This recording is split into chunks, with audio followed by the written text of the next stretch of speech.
Ils ont imaginé un monde sans noirs, histoire très amusante et très révélatrice à propos d'un groupe de blancs qui en avait marre des noirs. Ceux blancs avaient décidé, d'un commun accord, de s'évader vers un monde meilleur. Ils étaient donc passés par un tunnel très sombre pour ressortir dans une sorte de zone nébuleuse au cœur d'une Amérique sans noirs, où toute trace de leur passage avait disparu. Au début, ces blancs poussèrent un soupir de soulagement. Enfin, se dirent-ils, fini les crimes, la drogue, la violence et le malaise social. Tous les Noirs avaient disparu. Mais soudainement, ils furent confrontés à une toute autre réalité. La Nouvelle-Amérique n'était plus qu'une grande terre aride et stérile. Les bonnes récoltes étaient rares, car le pays s'était jusqu'alors nourri grâce au travail des esclaves noirs dans les champs.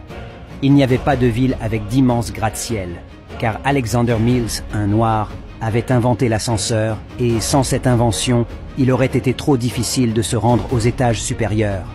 Il n'y avait pratiquement pas d'automobile, car c'était Richard Spikes, un noir, qui avait inventé la transmission automatique. Joseph Gamel, un autre noir, avait inventé le système de suralimentation pour les moteurs à combustion interne, et Garrett A. Morgan, les feux de circulation. De plus, il n'y avait plus de réseau urbain express, car son précurseur, le tramway, avait été inventé par un autre noir, Elbert R. Robinson. Même s'il y avait des rues où les automobiles et autres rames ferroviaires express pouvaient circuler, elles étaient jonchées de papier et de déchets, car Charles Brooks, un noir, avait inventé la balayeuse motorisée. Il y avait très peu de magazines et de livres, car John Love avait inventé le taille-crayon, William Purvis, la plume à réservoir, et Lee Burridge, la machine à écrire, sans oublier Willa Lovett avec sa nouvelle presse à imprimer. Vous l'avez deviné? Ils étaient tous des Noirs. Même si les Américains avaient pu écrire des lettres, des articles et des livres, ils n'auraient pas pu les livrer par la poste, car William Barry avait inventé le tampon manuel et Philip Downing la boîte aux lettres. Le gazon était jaunâtre et sec, car Joseph Smith avait inventé l'arrosoir mécanique, et John Burr, la tondeuse à gazon. Lorsque les Blancs rentrèrent dans leur maison, ils constatèrent qu'elles étaient sombres, ce qui n'était pas surprenant puisque Lewis Latimer avait inventé la lampe électrique, Michael Harvey, la lanterne, et Grenville T. Woods, l'interrupteur régulateur automatique. Enfin, leur maison était toute sale car Thomas W. Stewart avait inventé la vadrouille et Lloyd P. Ray, le porte-poussière. Leurs enfants les accueillirent à la porte, pieds nus, débraillés et les cheveux en broussailles. À quoi fallait-il s'attendre?